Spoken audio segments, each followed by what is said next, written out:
بسم اللہ الرحمن الرحیم۔ اے خاصائی خاصان رسول، وقت دعا ہے، امت پہ تیری آ کے عجب وقت پڑا ہے۔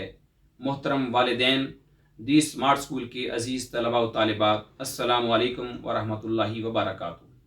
آج کی اس نشست میں میں آپ کے سامنے دنیا بھر میں پھیلے ہوئے کرونا وائرس کی چند علامات اور اس سے بچنے کے لیے کچھ تدابیر ذکر کرنے جا رہا ہوں۔ کرونا وائرس کی چند علامات میں سے تیز بخار کا ہو جانا، زکام، سر درد، خشک کھانسی اور سانس لینے میں دشواری شامل ہے۔ ان علامات کے ظاہر ہونے کے بعد ماہرین نے اس کو مختلف طریقوں سے اس کا علاج تجویز کیا ہے۔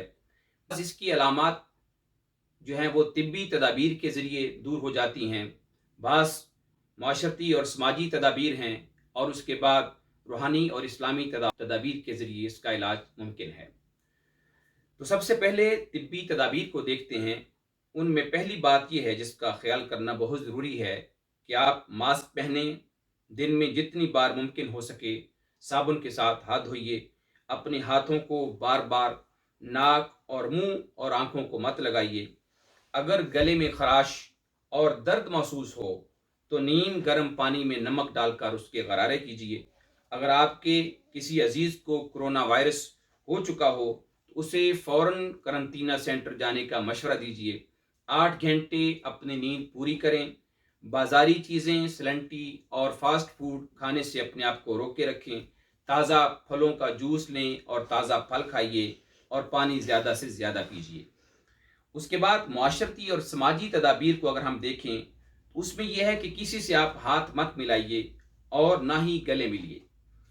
1 میٹر کے فاصلے پر اشارے سے سلام کیجیے۔ بغیر انتہائی ضروری کام کے اپنے گھر سے باہر مت جائیے۔ بچوں کو باہر گلی میں کھیلنے سے روک دیجیے۔ بچوں کے لیے انڈور گیمز یعنی لوڈو، کیرم بورڈ یا بیڈمنٹن کا اہتمام کر دیجیے۔ کاروباری حضرات، روپے پیسے گنتے وقت ہاتھ کو زبان سے ٹچ مت کریں۔ آپ کو نہیں معلوم کہ اس سے پہلے آپ کے ان روپوں کو کتنے جراثیم لگ چکے ہوں گے۔ اسی طرح اپنے رشتہ داروں کو بذریعہ ٹیلی فون ان کی حال احوال سے آگاہ رہیے۔ اپنے ہمسایوں کا بھی خاص خیال رکھیے۔ اس کے بعد روحانی تدابیر کی طرف آتے ہیں۔ اس میں ہمیشہ باوضو رہنے کی کوشش کریں، نمازوں کی پابندی کیجیے، کثرت سے استغفار کیجیے، اللہ پاک کے اسماء کا ذکر اور ورد کیجیے، اور روزانہ درود پاک کی کثرت کریں، صدقہ اور خیرات کرتے رہیے، قرآن پاک کی تلاوت کو اپنا معمول بنائیے، اور اپنے لیے دعاؤں کو لازم قرار دے لیجیے۔